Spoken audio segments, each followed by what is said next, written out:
ನನಸಾಗುವುದು ಕನಸು. Behind the mic.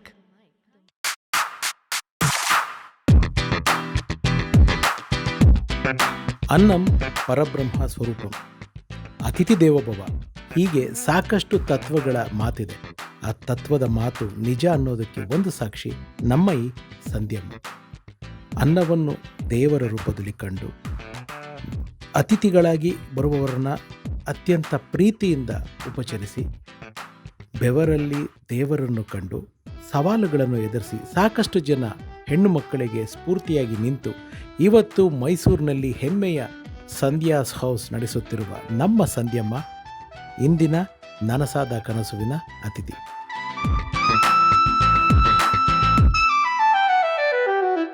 Hi, hello, ನಮಸ್ಕಾರ. ಎಲ್ಲರೂ ಹೇಗಿದ್ದೀರಾ? ಸೊ ನಿಮಗೆಲ್ಲ ನೆನ್ನೆನೆ ತೋರಿಸಿದ ಹಾಗೆ ನಾವಿವಾಗಿರೋದು ಮೈಸೂರಿನಲ್ಲಿ. ಎಲ್ಲರಿಗೂ ಸಂಧ್ಯಾಸ್ ಹೌಸ್ ಅನ್ನೋದು ಒಂದು ರೆಸ್ಟೋರೆಂಟ್ ಅಂತ ಗೊತ್ತು, ಆದರೆ ಇದು ನಮ್ಮ ಸಂಧ್ಯಾ ಅಮ್ಮ ಅವರ ಮನೆ. ಸಂಧ್ಯಾಸ್ ಮನೆ ಇದು. ಬನ್ನಿ ಸಂಧ್ಯಾ ಅವ್ರ ಹತ್ರ ಹೋಗೋಣ, ಸಂಧ್ಯಾ ಅಮ್ಮನ ಹತ್ರ ಅವ್ರ ಜೀವನದ ಬಗ್ಗೆ ಕೇಳೋಣ, ಈ ಮನೆ ಬಗ್ಗೆ ಕೇಳೋಣ. ತುಂಬ ಒಂಥರ ಹಿಸ್ಟ್ರಿ, ಹೆರಿಟೇಜ್ ಇರೋವಂಥ ಮನೆ ಇದು. 120 ವರ್ಷದ ಹಳೆ ಮನೆ. ಇದರಲ್ಲಿ ಅವ್ರು ಹುಟ್ಟಿ ಬಾಳಿ ಬದುಕಿ ಈಗ ಒಂದು ಸಕ್ಸಸ್ಫುಲ್ ಆಂಟ್ರಪ್ರನರ್ ಆಗಿ ಒಂದು ಸಕ್ಸಸ್ಫುಲ್ ರೆಸ್ಟೋರೆಂಟ್ನ ನಡೆಸ್ಕೊಂಡ್ಬರ್ತಾ ಇದ್ದಾರೆ. ಅದ್ರ ಬಗ್ಗೆ ಕೇಳೋಣ, ಅವ್ರ ರೆಸಿಪೀಸ್ ಬಗ್ಗೆ ಕೇಳೋಣ. ಬನ್ನಿ ಸಂಧ್ಯಾ ಅಮ್ಮ ಅವ್ರ ಹತ್ರ ಹೋಗಿ ಮಾತಾಡೋಣ. ಸೊ ನಾನು ಯಾವಾಗಲೂ ಹೇಳೋ ಹಾಗೆ, ಬಾಳಿಗೊಂದು ಗುರಿ ಇರಬೇಕು. ಆ ಗುರಿಗೆ ಸರಿಯಾದ ದಾರಿ ಇದ್ರೆ ಆಗ ನನಸಾಗುವುದು ಕನಸು. Behind the mic. ಅಮ್ಮ ನಮಸ್ತೆ. ನಮಸ್ಕಾರಪ್ಪ. ಹೇಗಿದ್ದೀರಾ? ಚೆನ್ನಾಗಿದೆ. ನೆನ್ನೆ ಬಂದು ನಿಮ್ದೆಲ್ಲ ಒಂದ್ಸರ್ತಿ ತೋರಿಸಿದ್ವಿ ಜನಕ್ಕೆಲ್ಲಾನು, ನಿಮ್ಮ ಮನೆ ಎಲ್ಲಾನು. ನಾನು ಮನೆಗೆ ಹೋಗೋ ಮುಂಚೆ ಫಸ್ಟ್ ಈ ಅಂಗಳದ ಬಗ್ಗೆನೇ ಮಾತಾಡೋಣ. ಯಾರು ಇವರೆಲ್ಲ ಸ್ಪೆಷಲ್ ಗೆಸ್ಟ್ಸ್? ಇಲ್ಲಿ ಬಂದ ತಕ್ಷಣ ವೆಲ್ಕಮ್ ಮಾಡಕ್ ಇವರೇ ಕಿಚು ಕಿಚು ಕಿಚು ಅಂತ ಇರ್ತಾರೆ. ನನ್ನ ಮಗನ ಹಾಬಿ ಏನು, ಓಕೆ, ಅವನು ಸಾಕೊಂಡಿದ್ದಾನೆ. ನೀವೆಷ್ಟು ಕ್ಯೂಟ್ ಆಗಿ ಮಾತಾಡಿಸ್ತಿದ್ದು ನೋಡಿದೆ. ಸಾಮಾನ್ಯವಾಗಿ ಪಕ್ಷಿಗಳನ್ನ ಮಾತಾಡ್ಸಕ್ ಹೋದ್ರೆ ಕುಕ್ಕತ್ತೆ ಅನ್ನೋದೊಂದಿರತ್ತೆ. ಸೊ ಆ ತರದ್ ಥರದ್ದೇನಿಲ್ಲ. ಅದು ಏನು ಅಂದ್ರೆ ತುಂಬಾ ಫ್ರೆಂಡ್ಲಿ. ಯಾರು ಬಂದ್ರು, ನಾನೇ ಅಂತಂತಲ್ಲ, ಯಾರು ಗೆಸ್ಟ್ಗಳು ಬಂದ್ರು ಅಲ್ಲಿ ಹೋಗಿ ಮಾತಾಡ್ಸಿದ್ರೆ ತಾವೇ ಓಡ್ ಬಂದು ಅವ್ರನ್ನ ಮಾತಾಡ್ಸತ್ತೆ. ಓ, ವೆರಿ ನೈಸ್. ನಾನು ಎಷ್ಟು ಸರ್ತಿ ಬಂದಾಗ ನಾನು ನಿಂತ್ಕೊಂಡು ಮಾತಾಡಿಸ್ತಿರ್ತೀನಿ. ಸೊ ನಿಮ್ಮ ಮನೆಯಲ್ಲಿ ನಿಮ್ದು ಫೇವ್ರೆಟ್ ಜಾಗನ ಇದು? ರೂಮಲ್ಲೇ ಇರ್ತೀನಿ ಯಾವಾಗಲೂ. ಆಚೆ ಯಾರಾದ್ರೂ ಬರೋದಿದ್ರೆ ಬಂದು ಇಲ್ಲಿ ಕೂತ್ಕೋತೀನಿ ಅಷ್ಟೇ. ಓಕೆ, ಈಗ ನಿಮ್ಮ ಬಾಲ್ಯಕ್ಕೆ ಹೋಗೋಣ. ನೀವು ಲಾಸ್ಟ್ ಟೈಮ್ ನನ್ನ ಹತ್ರ ಮಾತಾಡ್ತಾ ಹೇಳ್ತಾ ಇರ್ಬೇಕಾದ್ರೆ 120 ವರ್ಷದ ಮನೆ ಅಂತ ಹೇಳಿದ್ರಿ. ಸೊ ಈ ಮನೆ ಬಗ್ಗೆ ಫಸ್ಟ್ ಹೇಳಿಮ್ಮ. ಇದೇನಂದ್ರೆ 1920 ಕಟ್ಟಿರೋ ಮನೆ ಇದು. ನನಗೆ ನನ್ನ ತಾತನ ಮನೆ. ಅಂದ್ರೆ ನಮ್ಮ ತಂದೆಯವರ ತಂದೆ ಮನೆ. ಅವರು ಫಾರೆಸ್ಟ್ ರೇಂಜರ್ ಆಗಿದ್ರು. ಅವಾಗ ಕಟ್ಟಿರೋದು ಈ ಮನೆನ. ಒಂಥರ ಅವಿಭಕ್ತ ಕುಟುಂಬ. ಎಲ್ಲ ಸುಮಾರು ಎಲ್ಲ ಮಕ್ಕಳು ಮರಿ ಎಲ್ಲ ಸೇರಿಸಿ ಒಂದು 25 ಜನ ಇದ್ರು ಅನ್ಸುತ್ತೆ ಆ ಕಾಲದಲ್ಲಿ. ಒಂದು ಟೈಮಲ್ಲಿ ಎಲ್ಲ 25 ಜನ. ಹೌದು, ಇದ್ರು. ಮಕ್ಕಳು ಮರಿ ದೊಡ್ಡವರು ಎಲ್ಲ ಸೇರಿಸಿ, ಎಲ್ಲ ಮಗಳು ಅಳಿಯ ಎಲ್ಲ ಇಲ್ಲೇ ಇದ್ರು. ಆಮೇಲೆ ಸರಿ ಸ್ವಾತಂತ್ರ್ಯದ ಟೈಮಲ್ಲಿ ನಮ್ಮ ತಾತ ಹೋದ್ಮೇಲೆ ನಮ್ಮ ತಂದೆ ಸೆಕೆಂಡ್ ವರ್ಲ್ಡ್ ವಾರ್ ಅಟೆಂಡ್ ಮಾಡಕ್ಕೆ ಅವ್ರು ಹೊಟ್ಟೋದ್ರು. ಆಮೇಲೆ ನಮ್ಮ ದೊಡ್ಡಪ್ಪ ಇದ್ಕೊಂಡು ಫ್ರೀಡಮ್ ಫೈಟರ್ಸು. ಅವ್ರು ಯಾವಾಗಲೂ ಜೈಲಲ್ಲೇ ಕಳೆದಿದ್ದು ಜಾಸ್ತಿ. ಆ ಥರ ಆಗಿದ್ದು. ಅವಾಗ ಇಲ್ಲೆಲ್ಲ ಬರೀ ಹೆಂಗಸರುಗಳೇ ಇರ್ತಾ ಇದ್ರು ಮನೆಯಲ್ಲಿ, ಯಾರೂ ಇರ್ದಿರ್ತಿರ್ಲಿಲ್ಲ. ಹಾಗಾಗಿ ಅಷ್ಟು ಹಳೇದು. ನಾನು 1953 ಹುಟ್ಟಿದ್ದು ನಾನು ಮೈಸೂರಿಗೆ. ಬಾಲ್ಯ ನನ್ನ ಬಾಲ್ಯ ಕುಟುಂಬದಲ್ಲೆಲ್ಲ ಚೆನ್ನಾಗಿತ್ತು. ಆಟ ಆಡ್ಕೊಂಡು ಬೆಳೆದ್ವಿ. ಬಾಲ್ಯದಲ್ಲಿ ಮನೆ ಹೀಗೆ ಇತ್ತಾ? ಹೀಗೆ ಇತ್ತು. ಇದೆಲ್ಲ ವಸ್ತು ಮಾಡಿರೋದು. 2 ಸಂಕೆ ಮರ ಇತ್ತು ಮುಂದ್ಗಡೆ, ಇಲ್ಲಿ 2 ಸಂಕೆ ಮರ. ಪೂರ ಹಿಂದ್ಗಡೆ ಎಲ್ಲ ಪೂರ ದೊಡ್ಡ ಜಾಗ, ಎಲ್ಲ ಹೂವಿನ ಗಿಡ. ಆ ಕಾಲದಲ್ಲೆಲ್ಲ ಏನ್ ಗೊತ್ತಾ, ಎಲ್ಲರ ಮನೆಗಳಲ್ಲೂ ಒಂದು ಮಾವಿನ ಮರ ಇರಬೇಕು, ಚಕೋತ ಮರ ಇರಬೇಕು, ಆಮೇಲೆ ದಾಳಂಬರಿ ಮರ, ಆಮೇಲೆ ಹೂವಿನ ಗಿಡಗಳು. ಈ ಥರದ್ದೆಲ್ಲ ನಾನು ನೋಡಿರ್ಲಿಲ್ಲ. ನಾನು ಹುಟ್ಟಿದಾಗ ಒಂದೇ ಒಂದು ಚಕೋತ ಗಿಡ ಇದ್ದಿದ್ದು ನೋಡಿದ್ದೆ ಅಷ್ಟೇ. ಒಂದು ದಾಳಂಬರಿ ಗಿಡ ಇತ್ತು. ಅದು ಬಿಟ್ರೆ ಆಮೇಲೆಲ್ಲ ಕಮರ್ಷಿಯಲ್ ಆಗಿ ನಮ್ಮ ತಂದೆ ವಾರ ಮುಗಿಸ್ಕೊಂಡು ಬಂದರು. ಆಮೇಲೆಲ್ಲ ಹಸುಗಳಿತ್ತು ಮನೇಲಿ. ಪೂರ ಹಿಂದ್ಗಡೆ ಹಸು ಕೊಟ್ಟಿಗೆ ಇತ್ತು. ಒಂದು 15 ಹಸುಗಳಿದ್ದು. ಆಮೇಲೆ ಮತ್ತೆ ಅದು ಕೊಟ್ಟಿಗೆ ಇತ್ತು.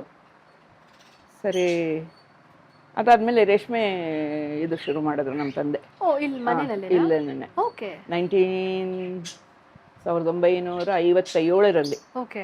ಇಲ್ಲಿ ರೇಷ್ಮೆ ಇದು ರೇಷ್ಮೆ ಮೊಟ್ಟೆ ಕಾರ್ಖಾನೆ, ಮೊಟ್ಟೆ ತಯಾರು ಮಾಡೋದು, ರೇಷ್ಮೆ ಮೊಟ್ಟೆ ಬಂದು ಹಳ್ಳಿ ಜನ ಎಲ್ಲ ಬಂದು ಅವಾಗ ಇಲ್ಲಿ ಗ್ರೈನೇಜ್ ಅಂತಾರೆ, ಅವಾಗ ಅಲ್ಲಿ ಶುರು ಆಗಿದ್ದು. ಹಿಂಗಾಗಿ ಆಮೇಲೆ ಎಲ್ಲ ಹಸುಗಳಿಗೆ ಇಲ್ಲಿ ಬರೀ ನೆಲ ಇತ್ತು, ಅವಾಗ ಇಲ್ಲೆಲ್ಲ ಚಪ್ಪಡಿ ಹಾಕ್ಸಿ ಅವ್ರು ಓಡಾಡಕ್ಕೆ ಇದು ಮಾಡಿದ್ರು. ಸೊ ನೀವು ಅವಾಗ ನಿಮ್ಮ ಮನೆಯಲ್ಲಿ ಯಾರ್ಯಾರು ಇದ್ದಿದ್ದು? ನೀವು, ನಿಮ್ಮ ತಾಯಿ, ತಂದೆ? ನಾನು, ನಮ್ಮ ತಾಯಿ, ನನ್ನ ತಂದೆ, ಮತ್ತೆ ನಾವಿಲ್ಲಿ 5 ಜನ ಮಕ್ಕಳು. ನಮ್ಮ ಅಕ್ಕ ಒಬ್ಳಿದ್ದು, ಚಂದ್ರ, ಕಸಿನ್ ಸಿಸ್ಟರ್, ನಮ್ಮ ದೊಡ್ಡಪ್ಪನ ಮಗಳು. ಆಮೇಲೆ ಅವ್ರ ಮಗಳೊಬ್ಳಿದ್ಲು. ಆಮೇಲೆ ನಮ್ಮ ಅಣ್ಣ, ಅವರಿಬ್ಬರು ಮಕ್ಕಳು. ಈಗ ನಾವು 5 ಜನ ಹೆಣ್ಮಕ್ಳು, ಬೆಳೆದ ಮನೆ ಇದು. ನಿಮಗೆ ಎಷ್ಟು ಜನ ಸಿಬ್ಲಿಂಗ್ಸ್? ನನಗೊಬ್ಳೆ ಮಗಳು, ಒಬ್ಳೆ ತಂಗಿ. Very nice. ಅವ್ರು ಇವಾಗ ಎಲ್ಲಿದ್ದಾರೆ? ಅವಳು ಬೆಂಗಳೂರಲ್ಲಿದ್ದಾಳೆ. ಓಕೆ. ನಿಮ್ಮ ಅಕ್ಕ ಅವ್ರ ಹೆಸರೇನು? ಅವ್ರು ತುಂಬಾ ಒಳ್ಳೆ ಗಾಯಕಿ ಅಂತ. ಏನಂದ್ರೆ ನಮ್ಮ ಅಕ್ಕ ಇಲ್ಲಿ ಈ ಮನೆಯಲ್ಲಿ ಹೇಳಿದ್ನಲ್ಲ, ಹೆಣ್ಮಕ್ಳು ತುಂಬಾ ಸಫರ್ ಅಂತಂದ್ರೆ ಕಷ್ಟಪಟ್ಟಿರೋ ಮನೆ. ಆ ಕಾಲದಲ್ಲಿ ಹಂಗೆ ಇತ್ತು. ಅವಳು ನಮ್ಮ ಅಪ್ಪನಿಗೆ ತುಂಬಾ ಸಪೋರ್ಟಿವ್ ಆಗಿದ್ಬಿಟ್ಲು. ನಾನು ಹುಟ್ಟಿದಾಗ ಅವ್ರಿಗೆಲ್ಲ ನಾ ತುಂಬಾನೇ ಚಿಕ್ಕವಳು, ತುಂಬಾ ವರ್ಷದ ಮೇಲೆ ಒಂದು ಮಗು ಆಗಿದ್ದೆ ಈ ಮನೆಯಲ್ಲಿ. ಸೊ ನಮ್ಮಮ್ಮ ಕೆಲಸದಲ್ಲಿ ಇದ್ಬಿಡೋರು, ಹಸುಗಳಿತ್ತಲ್ಲ, ಆ ಕೆಲಸ ನೋಡ್ಕೋಬೇಕು, ಮನೆ ಎಲ್ರಿಗೂ ಅಡುಗೆ ಮಾಡಬೇಕು, ಈ ಥರ ನನ್ನ ಸಾಕಿ ಬೆಳೆಸಿದವಳೆ ಅವಳು. ಇನ್ನು ನಮ್ಮ ದೊಡ್ಡಮ್ಮ ಅಂದರೆ ನಮ್ಮ ಅಕ್ಕನ ತಾಯಿ ತುಳಸಿಬಾಯಿ ಅಂತ, ಅವರ ಜೊತೆಲಿ ಬೆಳೆದವಳು ನಾನು. ಹಾಗಾಗಿ ಅವಳು ನನಗೆ ಚಿಕ್ಕದ್ರಿಂದನೂ ನನಗೆ ಐಡಿಯಲ್ಲು, ಒಂಥರ ಇನ್ಸ್ಪಿರೇಷನ್. ಅವಳಿಂದನೇ ಎಲ್ಲ, ಅವಳು ಎಲ್ಲದರಲ್ಲೂ ಪರ್ಫೆಕ್ಷನ್ನು, ಆ ಥರ ಇದ್ಲು. ಅವಳು ಗಮಕ ಹಾಡ್ತಾ ಇದ್ಲು. ಇಲ್ಲಿ ಆರ್ ಚಂದ್ರ,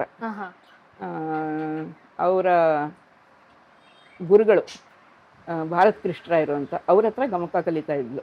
ಅದರ ಮುಂಚೆ ಏನು ಅಂದರೆ 1946ರಲ್ಲಿ ಈ ವಸುಂಧರಾದೇವಿ ಅಂತ ಅವರ ವೈಜಂತಿ ಮಾಲಾ ಅವ್ರ ತಾಯಿ, ಅವ್ರದ್ದು ಒಂದು ಕಾಂಪಿಟೇಷನ್ ಇಟ್ಟರು.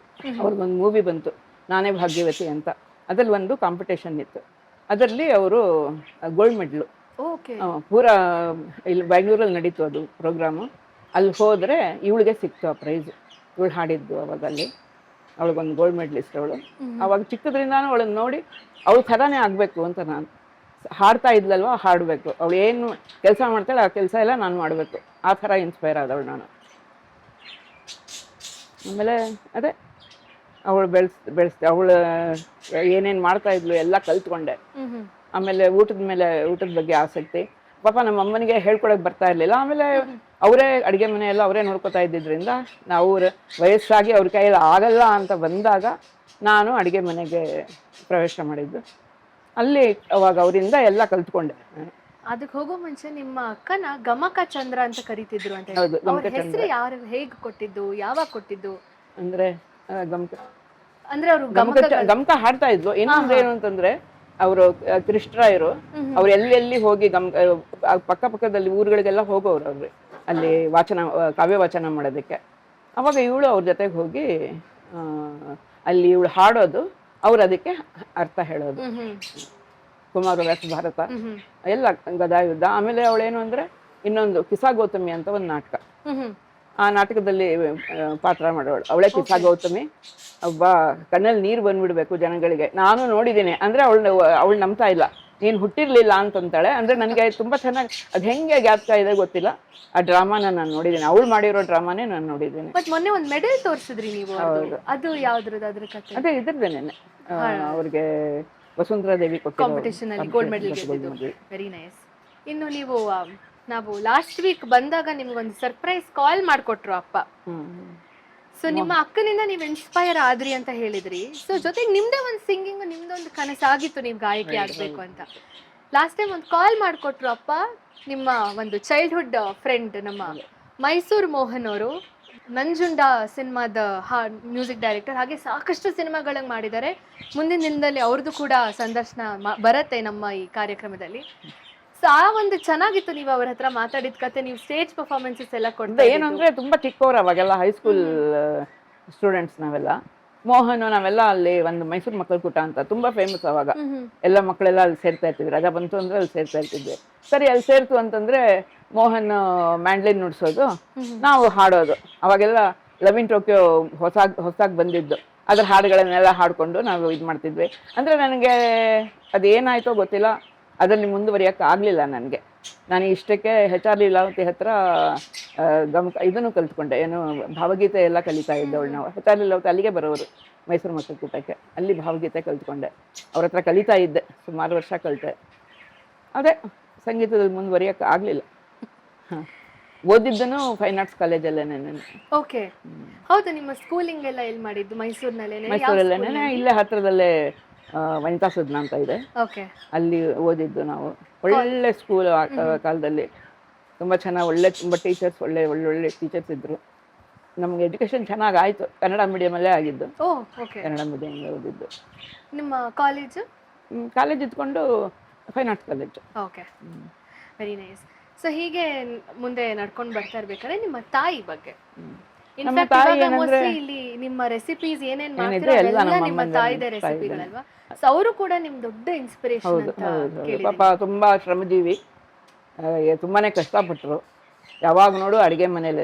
ಅವಾಗೆಲ್ಲ ಸೌದೆ ಒಲೆಗಳು, ಬೆಳಗ್ಗೆ ತಿಂಡಿಯಿಂದ ಹಿಡಿದು ರಾತ್ರಿ ಊಟದ ತನಕನೂ ಅಡುಗೆ ಮನೇಲೆ ಕಾಲ ಕಳೆದವ್ರು ಅವರು. ಇನ್ನು ಇಷ್ಟಕ್ಕೆ ಹಸುಗಳಿದ್ದು, ಹಸುಗಳನ್ನು ನೋಡ್ಕೊತಾ ಇದ್ರು. ಆಮೇಲೆ ಅದೇ ಏನು ಅಂತಂದರೆ, ಅವರು ನಾನು ಕಲಿಯೋಕ್ಕೆ ಶುರು ಮಾಡಿದ್ದವ್ರ ಹತ್ರ. ಅವ್ರಿಗೆ ತೀರ ವಯಸ್ಸಾಗಿ ಇನ್ನು ಆಗಲ್ಲ ಅನ್ನೋವಾಗ ಅವಾಗೆಲ್ಲ ಮಿಕ್ಸಿ ಶುರು ಆಯಿತು. ಏನು ಮಾಡೋರು, ಎಲ್ಲ ರುಬ್ಬೋದಕ್ಕೆ ಪದಾರ್ಥಗಳು ನನಗೆ ಕೊಡೋದು, ನಾನು ಅದನ್ನು ಬರೆದಿಟ್ಕೊಳ್ಳೋದೋ ಇಲ್ಲ ಮನಸ್ಸಲ್ಲಿ ಇಟ್ಕೊಳ್ಳೋದೋ ಮಾಡಿ, ಹಾಗಾಗಿ ಎಲ್ಲ ಪೂರ್ತಿ ಅಡುಗೆನ ಅವರಿಂದ ಕಲ್ತ್ಕೊಂಡೆ ನಾನು. ಅಷ್ಟು ಅವ್ರದ್ದೇನೆ. ಆಮೇಲೆ ಇನ್ನೊಂದೇನು ಅಂದರೆ, ಇದು ಮಾಧ್ವರ ಏರಿಯಾ ಇದು. ಎಲ್ಲ ನನ್ನ ನೈಬರ್ಸು ಅಷ್ಟೇ, ತುಂಬ ಒಳ್ಳೊಳ್ಳೆ ಜನಗಳಿದ್ರು. ಎಲ್ಲ ಸುಮಾರು ಅವರಿಂದನೂ ಎಲ್ಲ ಕಲ್ತಿರೋದು ನಾನು. ನಿಮಗೆ ಅಡುಗೆ ಮಾಡೋದ್ರಲ್ಲಿ ಅಥವಾ ನಾನು ಕಲಿಬೇಕು ಅಂತ ಅನಿಸಿದ್ದು ಯಾವಾಗ? ಯಾಕಂದ್ರೆ ಒಂದ್ ಕಡೆ ನೀವು ನಿಮ್ಮ ಅಕ್ಕನ ಥರ ನಾನು ಗಾಯಕಿ ಆಗಬೇಕು ಅಂತ ಅನ್ಕೊಂಡಿದ್ದು, ಆದ್ರೆ ನಿಮ್ಗೆ ನಾನು ಈ ಥರ ನಂಗೆ ಆಸಕ್ತಿ, ಅಡುಗೆನಲ್ಲಿ ಆಸಕ್ತಿ ಅಂತಂದ್ರೆ, ನಮ್ಮಮ್ಮ ಚೆನ್ನಾಗಿ ಅಡುಗೆ ಮಾಡೋರು, ತುಂಬ ರುಚಿಯಾಗಿರೋದು.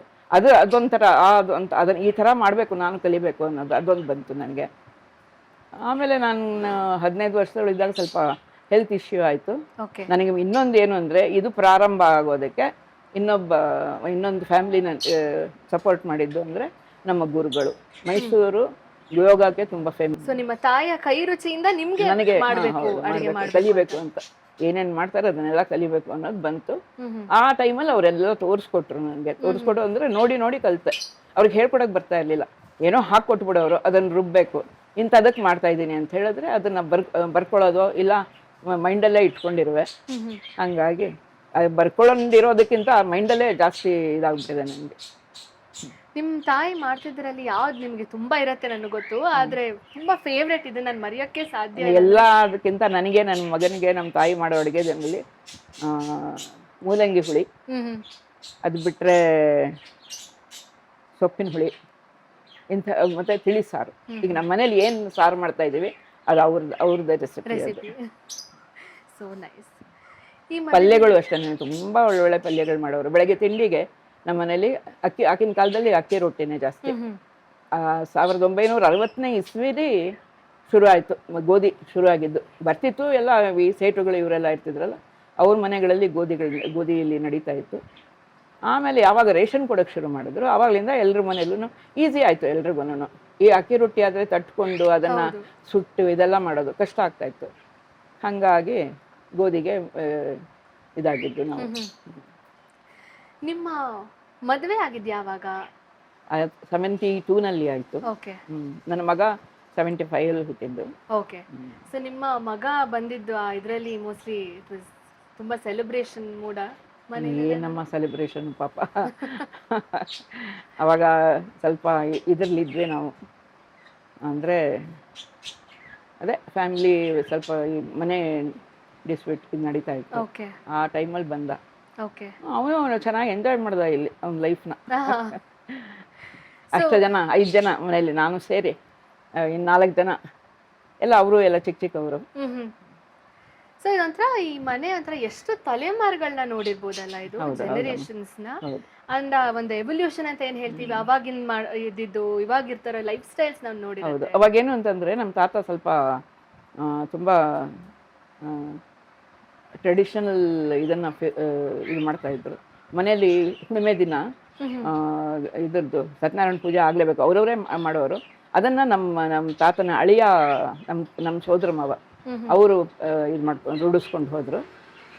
ಆಮೇಲೆ ಹಾಗೆ ಇಲ್ಲಿ ಏನು ಅಂತಂದರೆ ಆ ಕಾಲದಿಂದನೂ ಇಲ್ಲಿ ಸಮಾರಾಧನೆ, ಒಂದು ಹಬ್ಬ ಹರಿದಿನ ಆಗಲಿ, ನಮ್ಮ ಇಲ್ಲಿ ಫ್ಯಾಮ್ಲಿನೇ ಒಂದು 100 ಜನ ಇದ್ವಿ ಈ ಊರಲ್ಲಿ. ಎಲ್ಲ ನಮ್ಮ ಚಿಕ್ಕಮ್ಮಂದಿರಗಳು, ನಮ್ಮ ಸೋದರ ಮಾವನ ಫ್ಯಾಮಿಲಿ, ಎಲ್ಲ ನಮ್ಮ ನೆಂಟರಿಷ್ಟರು ಎಲ್ಲ ಸುಮಾರು ಜನ ಇದ್ವಿ ಇಲ್ಲಿ. ಎಲ್ಲರೂ ಸೇರೋರು ಇಲ್ಲಿ. ಆಗ್ಲಿಂದಾನು ಇಲ್ಲಿ ಈ ಜಾಗದ ಇದು ಅನ್ಸುತ್ತೆ, ಮಹತ್ವ ಅನ್ಸುತ್ತೆ. ಒಲೆ ಉರಿಯೋದು ಎಲ್ಲ ಸುಮಾರು ಜನ ಬಂದೇ ಹೋಗೋರು ಹಬ್ಬ ಹರಿದಿನಗಳಲ್ಲಿ, ಪಕ್ಷಗಳಲ್ಲಿ ಜನ ಸೇರೋರು ಇಲ್ಲಿ. ಹಂಗಾಗಿ ಆಗ್ಲಿಂದಾನು ಇದು ನಡ್ಕೊಂಡು ಬಂದಿದೆ. ನಿಮ್ಮ ಹಸ್ಬೆಂಡ್ ಅವ್ರು ಏನ್ ಮಾಡ್ಕೊಂಡಿದ್ರು? ಅವರು ಮಿಲಿಟರಿ ಇದ್ರು. ಓಕೆ. ಮಿಲಿಟರಿ ರಿಟೈರ್ ಆಗಿ ಬಂದರು. ಬಂದು ಇಲ್ಲಿ ಕಾಂಟ್ರಾಕ್ಟ್ ಮಾಡ್ಕೊಂಡಿದ್ರು. ಓಕೆ. ಆಮೇಲೆ 2002ನಲ್ಲಿ ಹೋಗ್ಬಿಟ್ಟು. ಓಕೆ. ಓಕೆ. ನಿಮ್ಮ ಅಕ್ಕ ಅವರೆಲ್ಲರೂ? ನಮ್ಮ ಅಕ್ಕ ಎಲ್ಲ ಎಲ್ಲ ಇದ್ವಿ. ಆಮೇಲೆ ನಮ್ಮ ಅಕ್ಕನ ಮಗಳಿಗೆ ಮದುವೆ ಆಯಿತು. ಅವಳಿಗೆ ಅಲ್ಲಿ ಬೆಂಗಳೂರಲ್ಲಿ ಮೌಲ್ಟ್ ಕಾಲ್ಮನ್ಸಲ್ಲಿ ಕೆಲಸ ಸಿಗ್ತು. ಅವರು ಶಿಫ್ಟ್ ಆಗಿಬಿಟ್ರು. ಓಕೆ. ಆಮೇಲೆ ನಾವು ಎಲ್ಲ ಬೇರೆ ಬೇರೆ ಆದ್ವಿ. 85 ಎಲ್ಲ ಬೇರೆ ಆಗಿದ್ದು ನಾವೆಲ್ಲ. ಈಗ ನಮ್ಮ ಅತ್ತಿಗೆ ಪಕ್ಕದಲ್ಲಿದ್ದಾರೆ. ನಮ್ಮ ಅತ್ತಿಗೆ ಮಗಳೆಲ್ಲ ಇಲ್ಲಿದ್ದಾರೆ. ಯೋಗಾಗೂ ನಿಮಗೂ ತುಂಬಾ ದೊಡ್ಡ ನಂಟು. ಸೊ ನಿಮ್ಮ ಗುರುಗಳು ಅವ್ರನ್ನ ನೀವು ಅಮ್ಮ ಅಂತಾನೆ ಕರೀತಿದ್ರಿ ಅಂತ ನೀವು ಹೇಳಿದ್ರಿ. ಅಂದ್ರೆ ಗುರುಪತ್ನಿ ಅವರು. ಅವ್ರ ಬಗ್ಗೆ ಹೇಳೋದಾದ್ರೆ ನಾನೇನು ಅಂದ್ರೆ 65ನೇ ಇಸ್ವಿಲಿ ಸ್ವಲ್ಪ ಹೆಲ್ತ್ ಇಶ್ಯೂ ಆಯ್ತು. ಅವಾಗೆಲ್ಲ ಯೋಗ ಇಲ್ಲಿ ಜನಗಳೇನು ಅಂತಂದ್ರೆ ಯೋಗ ಅಂತಂದ್ರೆ ಏನಾದರೂ ಹೆಲ್ತ್ ಇಶ್ಯೂ ಇದ್ರೇನೆ ಹೋಗೋ ಆ ಥರ ಇದರಲ್ಲಿ ನಾವು ಅಲ್ಲಿ ಹೋದ್ವಿ. ನನಗೆ ಮೊದಲ ಗುರು ಸರಸ್ವತಿ ಅಂದ್ಬಿಟ್ಟು, ಸರಸ್ವತಿ ಜೋಯಿಸ್, ಆಕೆ ಹತ್ರ ಕಲಿಯೋಕ್ಕೆ ಶುರು ಮಾಡಿದೆ. ಅವ್ರಿಗೆ ಒಂದು 6 ತಿಂಗಳಲ್ಲಿ ಅವ್ರಿಗೆ ಮದುವೆ ಆಗೋಯ್ತು. ನಾನು ಯೋಗ ಕಂಟಿನ್ಯೂ ಮಾಡಿದೆ. ಅವ್ರ ತಂದೆ ಪಟ್ಟಾಭಿ ಜೋಯಿಸ್ ಅಂತ ತುಂಬಾ ಹೆಸರುವಾಸಿ ಇಲ್ಲಿ. ಆಗೆಲ್ಲ ನಾವು ಮೈಸೂರಿನವರೇ ಹೋಗ್ತಾ ಇದ್ವಿ. 72ನೇ ಇಸ್ವಿಯಿಂದ ಅವ್ರಿಗೆ ಎಲ್ಲ ಹೊರದೇಶದಿಂದನೂ ಜನ ಬರೋಕ್ಕೆ ಶುರು ಮಾಡಿದ್ರು. ಹಾಗಾಗಿ 72ನೇ ಇಸ್ವಿಯಿಂದ ಹೊರದೇಶಕ್ಕೆ ಶುರು ಆದರು. ಆಮೇಲೆ 98ನೇ ಇಸ್ವಿಲಿ ನನಗೆ ಅವರ ಸ್ಟೂಡೆಂಟ್ಸ್ನೆಲ್ಲ ಇಲ್ಲಿ ಮನೆ ಬಾಡಿಗೆ ಕೊಡ್ತಾ ಇದ್ರು ಎಲ್ಲರೂ. ಅವಾಗ ಇಲ್ಲಿ ನನ್ನ ರೂಮ್ಸ್ ಇತ್ತು, ಒಂದು 7 ರೂಮ್ಸ್ ಇತ್ತು. ಅವ್ರು ಬರೋಕ್ಕೆ ಶುರು ಮಾಡಿದ್ರು, ಇಲ್ಲಿ ಇರಕ್ಕೆ ಶುರು ಮಾಡಿದ್ರು. ಸರಿ, ಇವ್ರುಗಳೆಲ್ಲ ಇಲ್ಲಿದ್ದಾಗ ಇಲ್ಲಿ ನಾನು ಅಡುಗೆ ಮಾಡ್ತಾ ಇದ್ರೆ ಅಲ್ಲಿ ಇದಕ್ಕೆ ನಮಗೂ ಮಾಡು ನಾವು ಹೋಟ್ಲಿಗೆ ಹೋಗೋಕ್ಕೆ ಇಷ್ಟಪಡಲ್ಲ ಹಾಗೆ ಹೀಗೆ ಅಂತ. ಆಮೇಲೆ ನಮ್ಮ ಗುರುಗಳ ಹತ್ರ ಕೇಳ್ಕೊಂಡು, ಹೌದಮ್ಮ ಮಾಡು, ಈರುಳ್ಳಿ ಬೆಳ್ಳುಳ್ಳಿ ಯಾವುದು ಯೂಸ್ ಮಾಡೋ ಹಾಗಿಲ್ಲ ಅವ್ರಿಗೆ, ಸ್ವಲ್ಪ ಖಾರ ಇಲ್ದಂಗೆ ಅವ್ರಿಗಾಗಿ ನೀನು ಅಡುಗೆ ಮಾಡ್ಕೊ ಅಂತ ಹೇಳಿ ಅವರ ಆಶೀರ್ವಾದದಿಂದ ಇಲ್ಲಿ ಶುರು ಆಗಿದ್ದು. ಸಂಧ್ಯಾಸ್ ಹೌಸ್ ಅಂತ ಹೆಸರು ಬಂದಿದ್ದು ಅವರಿಂದಾನೇ. ಅವರು ಎಲ್ಲಿ ಊಟ ಮಾಡೋದು ನಾವು ಅಂತ ಕೇಳಿದ್ರೆ ಸಂಧ್ಯಾಸ್ ಹೌಸ್ಗೆ ಹೋಗಿ ಇಂಗ್ಲೀಷಲ್ಲಿ ಹೇಳೋರು ಅವ್ರಿಗೆ. ಹಂಗಾಗಿ ಸಂಧ್ಯಾಸ್ ಹೌಸ್ ಅಂತ ಅದೇ ಕಂಟಿನ್ಯೂ ಆಯ್ತು. ಸೊ ನೀವು ಯೋಗ ಮಾಡ್ತಾ ಇದ್ರಿ, ನೀವು 1965 ಅಂತ ಹೇಳಿದ್ರಿ, ಅವಾಗಿಂದ ಯೋಗ. ಸೊ ಆ ಒಂದು ಕ್ಯೂರಿಯಾಸಿಟಿಯಿಂದ ಕೇಳ್ತಾ ಇದ್ದೀನಿ, ಯೋಗ ಅನ್ನೋದು ಎಷ್ಟು ಮುಖ್ಯ ಆಗುತ್ತೆ ಒಂದು ಫಿಸಿಕಲ್ ಆಕ್ಟಿವಿಟಿ. ಇವಾಗ ಎಲ್ಲರೂ ಹೇಳ್ತಾರೆ ಕಾರ್ಡಿಯೋ ಮಾಡಬೇಕು ಅಥವಾ ವಾಕಿಂಗ್ ಹೋಗಬೇಕು. ಅಂಥದ್ರಲ್ಲಿ ಯೋಗ ಅನ್ನೋದು ನಿಮ್ಮ ಎಕ್ಸ್ಪೀರಿಯನ್ಸ್ನಲ್ಲಿ ಅಥವಾ ನಿಮ್ಗಾಗಿದ್ದ ಪ್ರಾಬ್ಲಮ್ಗೆ ಎಷ್ಟು ಇಂಪಾರ್ಟೆಂಟ್ ಆಗಿ ಯಾವ ಪ್ರತಿಯೊಂದು ಕಾಯಿಲೆಗೂ ಮದ್ದಿದೆ, ಅದಕ್ಕೊಂದು ಅದರದೇ ಆದ ಒಂದು ಯೋಗ ಪಾಸ್ಚರ್ಸ್ ಇದೆ. ಅಲ್ಲಿ ನಾನು ಹೋಗಿದ್ದು 6 ತಿಂಗಳಿಗೆ ನಾನು ಏನು ಪ್ರಾಬ್ಲಮಲ್ಲಿದ್ದೆ ಅದು ಕ್ಯೂರ್ ಆಗೋಯ್ತು. ಆಮೇಲೆ ಅಲ್ಲಿ ಹೋಗೋಕ್ಕೆ ಕಾರಣ ಏನು ಅಂದರೆ ನಮ್ಮ ಭಾವ, ಅಂದರೆ ನಮ್ಮ ಚಂದ್ರ ಇದ್ದಾರಲ್ಲ, ಅವರ ಯಜಮಾನರಿಗೆ ಅಸ್ಮೆಟಿಕ್ ಅವರು ಯಾವುದೋ ಒಂದು ವಾರಲ್ಲಿ ಚೈನಾದಲ್ಲಿ ಎಲ್ಲೋ ಹೋಗಿ ಆ ಜೌಗು ಜಾಗದಲ್ಲಿ ಇದ್ದು ಬಂದು ಅವ್ರಿಗೆ ಅಟ್ಯಾಕ್ ಆಗೋಯ್ತು. ಅವರು ಕೆಲಸ ಬಿಟ್ಟು ಬಂದರು. ತುಂಬಾ ಆರೋಗ್ಯ ಸರಿಗಿರಲಿಲ್ಲ. ಅವಾಗ ಯಾರು ಅವ್ರಿಗೆ ಹೇಳಿದ್ರು ಅಲ್ಲಿ ಹೋಗಿ ಅಂತ, ಅಲ್ಲಿ ಹೋಗೋಕ್ಕೆ ಶುರು ಮಾಡಿದ್ರು. ಅವರು ಅಷ್ಟೇನೆ, ಅವ್ರು ಬದುಕಿರೋ ತನಕ ಯೋಗ ಮಾಡಿ ಯೋಗ ಮಾಡ್ಕೊಂಡಿದ್ದವ್ರು ಅವರು. ನಮ್ದೇನು ಅಂದರೆ 10 ವರ್ಷ ಪ್ರಾಕ್ಟೀಸ್ ಮಾಡಿದೆ ನಾನು ಗುರುಗಳ ಮನೆಯಲ್ಲಿ. ಅದೇನಾಯಿತು ಅಂದರೆ ನಮ್ಮ ತಂದೆ ನನ್ನ 18ನೇ ವಯಸ್ಸಲ್ಲಿ ನಮ್ಮ ತಂದೆ ತೀರ್ಕೊಂಡ್ರು. ಆವಾಗ ನನಗೆ ಆ ಮನೇಲೆ ನನಗೆ ತುಂಬ ಸ್ನೇಹಜೀವಿಗಳು ಯಾರು ಬಂದ್ರೂ ಅವರನ್ನು ಕೂಡಿಸಿ ಮಾತಾಡಿ ಕಾಫಿ ಕೊಡದೆ ಕಳಿಸ್ತಾ ಇರಲಿಲ್ಲ. ನನ್ನನ್ನಂತೂ ಮನೆ ಮಗಳ ಥರ ನೋಡ್ಕೊಂಡವರು. ಪ್ರತಿಯೊಂದು ಇದರಲ್ಲೂ ನನಗೆ ಇದು ಮಾಡ್ಕೊಂಡು ಅವರ ಆಶೀರ್ವಾದ, ಅವರ ಒಂದು ಗೈಡೆನ್ಸ್, ಅದರಲ್ಲಿ ನಾನು ಇಲ್ಲಿ ತನಕ ಬಂದು ತಲುಪಿಕೊಂಡೆ. ಯೋಗ ಅನ್ನೋದು ಒಂದು ಸ್ಪಿರಿಚುವಲ್ ಆಕ್ಟಿವಿಟಿ ಅಂತ ಹೇಳ್ತಾರೆ. ಅದೇ ರೀತಿ ಸಂಗೀತನೂ ಕೂಡ ಒಂದು ಸ್ಪಿರಿಚುವಲ್ ಆಕ್ಟಿವಿಟಿ. ನಿಮ್ಗೆ ಓಕೆ ಅಂತ ಅನ್ಸಿದ್ರೆ ನೀವು ಸಂಗೀತನ ಕಡಿಮೆ ಮಾಡಿದ್ದು ಏನಕ್ಕೆ? ಯಾಕಂದ್ರೆ ನೀವು ಹೇಳಿದ್ರೆ ಅಷ್ಟೊಂದು ಆಸಕ್ತಿ ಇತ್ತು ಅಂತ. ಹೌದು, ಆಸಕ್ತಿ ಇತ್ತು. ಇನ್ನೊಂದು ಏನು ಗೊತ್ತಾ, ಈಗ ಮನೋಧರ್ಮ ಸಂಗೀತಕ್ಕೆ ಬಂದ್ವಿ ಅಂದರೆ, ಈಗ ನೀನು ಒಂದು ಕೀರ್ತನೆ ಹಾಡ್ತೀಯ, ಕೀರ್ತನೆನ ನಾವು ಹಾಡ್ಬಿಡ್ಬೋದು, ಹೇಳ್ಕೊಟ್ಟಿರ್ತಾರೆ ಯಾರೋ ಹಾಡ್ಬಿಡು. ಮನೋಧರ್ಮ ಸಂಗೀತ ಬರಬೇಕಾದ್ರೆ ಆಲಾಪ ಇದೆಲ್ಲ ನಮ್ಮ ಸ್ವಂತದಿಂದ ಬರಬೇಕು. ಅದು ಸ್ವಲ್ಪ ನನಗೆ ಅದನ್ನು ರೂಢಿಸ್ಕೊಳಕ್ಕಾಗಲಿಲ್ವೋ ಏನಾಯ್ತು ಗೊತ್ತಿಲ್ಲ. ನನ್ನ 21ನೇ ವರ್ಷದಲ್ಲಿ ನನಗೇನಾಗೋಯ್ತು, ಮೀಸಲ್ಸ್ ಬಂತು. ಆ ಏಜಲ್ಲಿ ಬರಬಾರ್ದು, ಅದು ಬಂದಿದ್ದೇನಾಗಿತ್ತು, ಥ್ರೋಟ್ಗೆ ಎಫೆಕ್ಟ್ ಆಯಿತು. ಯಾವಾಗ ಎಫೆಕ್ಟ್ ಆಯಿತು, ಒಂದು ಅರ್ಧ ಗಂಟೆನೂ ಹಾಡೋಕ್ಕಾಗ್ತಾ ಇರಲಿಲ್ಲ. ಸ್ಪೆಷಲಿ ಇದು ನಮ್ಮ ಕರ್ನಾಟಕ ಯಾವಾಗ ಅದಾಗಲಿಲ್ವೋ ಸ್ವಲ್ಪ ಒಂಥರ ಇನ್ನು ಆಗಲ್ಲ ಅನ್ನೋದು ಬಂದ್ಬಿಡ್ತು ಮನಸ್ಸಿಗೆ. ಮನೋಧರ್ಮ ಸಂಗೀತ ಅದು ತುಂಬ ಗುರುಗಳ ಅವಶ್ಯಕತೆ ಇರೋದು. ಕಾಲೇಜಲ್ಲಿ ಏನು ಕಲಿಯೋಕ್ಕೆ ಸಾಧ್ಯ ನಾವು, ಅಲ್ವಾ? ಹಂಗಾಗಿ ಅದ್ರ ಬಗ್ಗೆ. ಬಟ್ ಆದರೂ ಇವಾಗ ತುಂಬ ಚೆನ್ನಾಗಿ ಹಾಡ್ತೀರಾ ನೀವು. ಆದರೆ ನಮ್ಮ ಪ್ರೋಗ್ರಾಮ್ ಎಂಡ್ನಲ್ಲಿ ನಿಮ್ಮ ಹತ್ರ ಹಾಡ್ಸೋದು ನಾನು ಮೈಂಡಲ್ಲಿ ಪ್ರಿಪೇರ್ ಮಾಡ್ಕೊಂಡು ಬಂದಿದ್ದೀನಿ ಇವಾಗ. ಸೊ ಮತ್ತು 98ರಲ್ಲಿ ನೀವು ಹೇಳಿದ್ರಿ ನಿಮ್ಮ ಮನೇನ ಫಾರಿನ್ ಸ್ಟೂಡೆಂಟ್ಸ್ ಅವ್ರು ಬಂದು ಇದು ಮಾಡೋಕ್ಕೆ ಸ್ಟಾರ್ಟ್ ಮಾಡಿದ್ರು. ಅಂದರೆ ನಿಮ್ಮ ಅಡುಗೆದು ಗಮಕ್ಕೆ ಇದು ಮಾಡೋಕ್ಕೆ ಸ್ಟಾರ್ಟ್ ಮಾಡಿದ್ರು. ಸಂಧ್ಯಾಸ್ ಹೌಸ್ ಅಂತ ಹೆಸರಾಯ್ತು. ನೀವು ಇನ್ಫ್ಯಾಕ್ಟ್ ಇವತ್ತು ಬೆಳಗ್ಗೆ ನಾನು ವಿಡಿಯೋ ಮಾಡೋಕ್ಕೆ ಬಂದಾಗಲೂ ನೀವು ಹೇಳಿದ್ರಿ ಅದೊಂದು ಆ ಟೈಮ್ ನಿಮ್ಮದು ಒಂಥರ ಮೋಸ್ಟ್ ಪ್ರೆಷಿಯಸ್ ಟೈಮ್, ಅದನ್ನ ನೀವು ಮರೆಯೋಕ್ಕೆ ಸಾಧ್ಯನೇ ಇಲ್ಲ. ಸೊ ಯಾವ ಊರಿಂದ ಬರ್ತಾ ಇದ್ರು ಸ್ಟೂಡೆಂಟ್ಸ್? ಶುರುವಾಗಿದ್ದು ಅಮೆರಿಕಾಯಿಂದ, ಓಕೆ, ಆಮೇಲೆ ಸ್ಪೇನ್. ಈ ಮನೆನ ಸ್ಪ್ಯಾನಿಷ್ ಹೌಸ್ ಅಂತಾನೆ ಓಕೆ ಕರೆಯಕ್ಕೆ ಶುರು ಮಾಡಿದ್ರು. ನನ್ನ ಮಗಂದು ಆಗ ಅವ್ನು ಕಾಲೇಜ್ಗೆ ಹೋಗ್ತಾ ಇದ್ದ. ಅವನಿಗೆ ಒಳ್ಳೆ ಫ್ರೆಂಡ್ಸ್ ಸಿಕ್ಕಿದ್ರು ಇಲ್ಲಿ ಈ ಇದರಲ್ಲಿ. ಅವನು ತುಂಬಾ ಎಂಜಾಯ್ ಮಾಡ್ದ ಅವ್ರ ಜೊತೆಗೆ ಇದ್ಕೊಂಡು. ಅವ್ರ ಸ್ಟೇ, ಅವರ ಏನು ಗೊತ್ತಾ, ಅವರ ಬಿಹೇವಿಯರ್ ಹೆಂಗಿರ್ತಿತ್ತು ಅಂತಂದರೆ ತುಂಬ ಇನ್ಸ್ಪೈರ್ ಆಗಿರ್ತಾ ಇತ್ತು. ತುಂಬ ಚೆನ್ನಾಗಿ ನೋಡ್ಕೊಳ್ಳೋರು ನಮ್ಮನ್ನು, ಮನೆಯವ್ರ ಥರ. ಏನೇ ಒಂದು ಕಷ್ಟ ಸುಖ ಇರಲಿ ಅವ್ರದ್ದು ಇನ್ಸ್ಪಿರೇಷನ್ ಅಂದರೆ ಯಾವ ಥರ ಅವ್ರದ್ದು ಬಿಹೇವಿಯರ್ ಅಮ್ಮ ಎಷ್ಟು ಫ್ರೆಂಡ್ಲಿ ಅಂತಂದರೆ. ಆಮೇಲೆ ಇನ್ನೊಂದು ನನಗೆ ಅವರನ್ನು ಹೊಗಳೋದು ಯಾತಕ್ಕೆ ಅಂತಂದರೆ, ಈಗ ನೋಡಮ್ಮ, ನಾವು ಬೇರೆ ದೇಶಕ್ಕೆ ಹೋಗ್ತೀವಿ, ಅಲ್ಲಿ ಅಡುಗೆಗಳು ನಮ್ಗೆ ಇಷ್ಟ ಆಗೋದಿಲ್ಲ. ಅವ್ರು ಹಂಗಲ್ಲ, ಈ ಎಂಟೈರ್ಲಿ ಬೇರೆನೇ ಅಲ್ವಾ ನಮ್ಮದು. ಅದು ಅಷ್ಟು ಚೆನ್ನಾಗಿದೆ ಅಂದ್ಕೊಂಡು ಏನಿದ್ರು ಖಾರ ಒಂದು ಅವ್ರಿಗೆ ಇದಾಗ್ತಾ ಇರಲಿಲ್ಲ. ಏನು ತಿಂದ್ರು ಚೆನ್ನಾಗಿದೆ ಅಂದ್ಕೊಂಡು ಕ್ಲ್ಯಾಪ್ ಹೊಡ್ಕೊಂಡು ಹೋಗುವಂಥ ಜನಗಳು. ಊಟ ಮಾಡೋದು ಪೂರಾ ಕ್ಲ್ಯಾಪ್ ಹೊಡೆದು ಅಷ್ಟು ಇದು ಕೊಟ್ಟು, ಆ ಇದರಿಂದಾನೇ ನನಗೆ ಇದು ಮಾಡಬೇಕು ಅಂತ ಒಂದು ಹುಮ್ಮಸ್ಸು ಬಂದಿದ್ದು. ಇಲ್ಲದೆ ಹೋದರೆ ಅಯ್ಯೋ, ನಮ್ಮ ಮನೆಗಳ ಜನ ಎಲ್ರಿಗೂ ಏನು ಹೇಳೋದು ಅಂದರೆ, ಮನೇಲಿ ಊಟ ಮಾಡ್ತೀವಲ್ವ, ಅದನ್ನು ಸ್ವಲ್ಪ ಹೊಗಳಿ ಮನೇಲಿ ಯಾರು ಮಾಡಿದ್ರು ಚೆನ್ನಾಗಿದೆ ಅಂತ ಹೇಳಿದ್ರೆ ತಿನ್ಕೋತೀವಿ, ಎದ್ದು ಹೊರಟೋಗ್ತೀವಿ. ಆ ಥರ ಮಾಡಬಾರ್ದು. ಸ್ವಲ್ಪ ಹೊಗಳಿಕೆ ಇದ್ದರೆ ಅವ್ರಿಗೂ ಸ್ಫೂರ್ತಿ ಇರುತ್ತೆ ಅಲ್ವಾ? ಕರೆಕ್ಟ್. ಇನ್ಫ್ಯಾಕ್ಟ್ ನಮ್ಮ ಅಮ್ಮನೂ ಹೇಳ್ತಾ ಇರ್ತಾರೆ ಅದನ್ನ, ಅಡುಗೆ ಮಾಡಿದಾಗ ಒಂದು ಮಾತು ಚೆನ್ನಾಗಿದೆ ಅಂದ್ರೆ ನಾವು ನೆಕ್ಸ್ಟ್ ಟೈಮ್ ಇನ್ನೂ ಏನಾದ್ರು ಜಾಸ್ತಿ ಮಾಡೋಣ, ಚೆನ್ನಾಗಿ ಮಾಡಬೇಕು ಅನ್ಸುತ್ತೆ. ಈ ಥರ ಅದೇ ಬೆಸ್ಟ್ ಗಿಫ್ಟ್ ಅನ್ಸುತ್ತೆ ಅಡುಗೆ ಮಾಡೋರಿಗೆ ಚೆನ್ನಾಗಿದೆ ಅಂತ ಹೇಳ್ಬಿಟ್ರೆ. ಫಸ್ಟ್ ಹಂಗೆ ಆಯ್ತು, ನಾನು ಮಾಡಲ್ಲ ಅಂತಂದಿದ್ದೆ. ಆಮೇಲೆ ಏನು ಇದೇ ಕಾರಣ, ಏನು ಯಾರು ಇದೇ ಮಾಡೋದಿಲ್ಲ, ಅಪ್ರಿಷಿಯೇಟ್ ಮಾಡಲ್ಲ, ಏನಿಲ್ಲ. ಸರಿ, ಒಬ್ಬಳಂತೂ ತುಂಬ ಫೋರ್ಸ್ ಮಾಡಿದ್ಲು. ರಷ್ಯನ್ನಾಕೆ ಅಮೆರಿಕಾದಲ್ಲಿ ಸೆಟ್ಲ್ ಆಗಿದ್ಲು. ಫಸ್ಟ್ ಟ್ರೂಪಲ್ಲಿ ಬಂದವಳು. ಇಲ್ಲ, ನಾನು ಒಂದು 7 ಜನ ಕರ್ಕೊಬರ್ತೀನಿ, ನೀನು ಮಾಡಲೇಬೇಕು ಅಂತ ಫೋರ್ಸ್ ಮಾಡಿದ್ಲು. ಸರಿ ಅಂದ್ಕೊಂಡು ಬಂದರು ಒಂದು 7 ಜನ. ನೈಟು ಊಟ ಮಾಡಿದ್ರು. ತುಂಬಾ ಇಷ್ಟಪಟ್ಟರು. ಒಂಥರ ನನಗೊಂಥರ ಅದೊಂದು ಖುಷಿ ಕೊಡ್ತು ನನಗೆ. ಆಮೇಲೆ ಸರಿ, ನಮ್ಮ ಚಿಕ್ಕಮ್ಮ ಒಬ್ಬರಿದ್ದು, ಅವ್ರ ಬಗ್ಗೆನೂ ಹೇಳೋದು ತುಂಬ ಇದೆ. ಇಲ್ಲಿ ಮನೇಲಿ ಇದ್ದಿದ್ದು ಹೆಂಗಸರುಗಳು ಹೆಂಗೆ ಅಂತಂದರೆ, ಒಬ್ಬೊಬ್ರು ಒಂದೊಂದು ನಮ್ಮ ಇದರಲ್ಲಿ ನಮ್ಮ ಫ್ಯಾಮಿಲಿಲಿ ಡಿಗ್ರಿ ತೊಗೊಂಡಿದ್ದವು ಅಂದರೆ ಅವರೊಬ್ಬರೇ. ಆ ಕಾಲದಲ್ಲಿ BA ಶಕುಂತಲಾ ಪವಾರ್ ಅಂತ. ಅವ್ರ ಮಗಳು ಈಗ ಅಮೆರಿಕಾದಲ್ಲಿದ್ದಾಳೆ, ಚಾಂದಿನಿ ಪವಾರ್ ಅಂತ.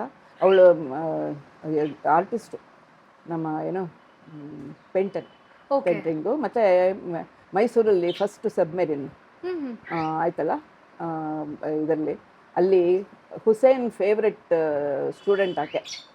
ಅವರು ಅಲ್ಲಿ ಹುಸೇನ್ ಇದು ಮಾಡಿ ಸ್ಕೆಚ್ ಹಾಕ್ಕೊಟ್ಬಿಡ್ತಾರೆ, ಇವ್ರು ಹೋಗಿ ಅಲ್ಲಿ ಪೇಂಟ್ ಮಾಡೋದು. ಅಲ್ಲಿ ಹೋಗಿ ಕಾವೇರಿದು ಒಂದು ಇದು ಮಾಡಿದ್ದಾರೆ, ಪೇಂಟ್ ಮಾಡಿದ್ದಾರೆ ಅಲ್ಲಿ ಫಸ್ಟ್ ಸಬ್ಮೆರಿನ್ಗೆ. ಕಾವೇರಿ ಅಂತ ಹೆಸರಿಟ್ಟು ಅವಳು ಆ ಥರ ಈಗ ಅಲ್ಲಿ ಅಮೆರಿಕಾದಲ್ಲಿ ಸೆಟ್ಲ್ ಆಗಿದ್ದಾಳೆ. ಹಿಂಗೆ ಮನೇಲಿ ಒಬ್ಬೊಬ್ಬರು ಹುಡುಗಿರೂ ಒಂಥರ ಎಲ್ಲಾದ್ರಲ್ಲೂ.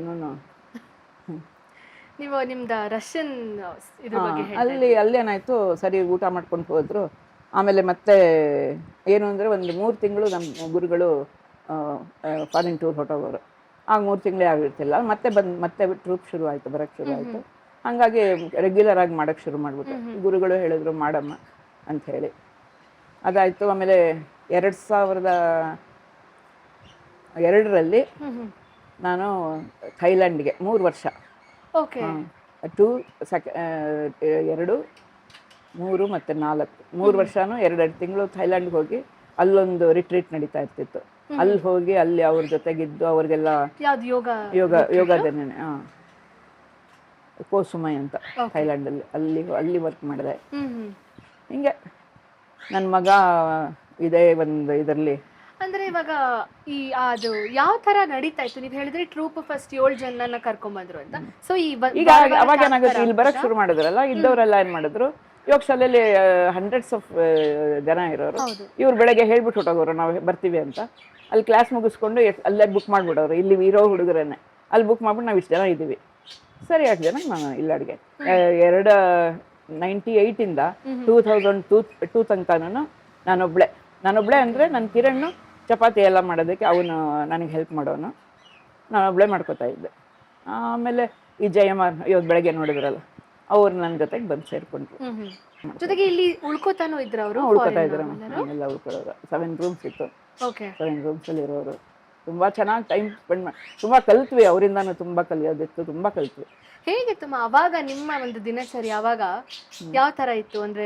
ಏನಿಲ್ಲ, ಬೆಳಗ್ಗೆ ಹೇಳೋದು, ಇವ್ರುಗಳು ಏನಾದರೂ ಬಂದು ಅಡುಗೆ ಮನೆ ಬಿಟ್ಕೊಟ್ಟಿದ್ವಿ, ಅವ್ರು ಅಡುಗೆ ಮಾಡ್ಕೊಳ್ಳೋದು ಹೋಗೋದು ಎಲ್ಲ ಮಾಡ್ತಾ ಇದ್ರು.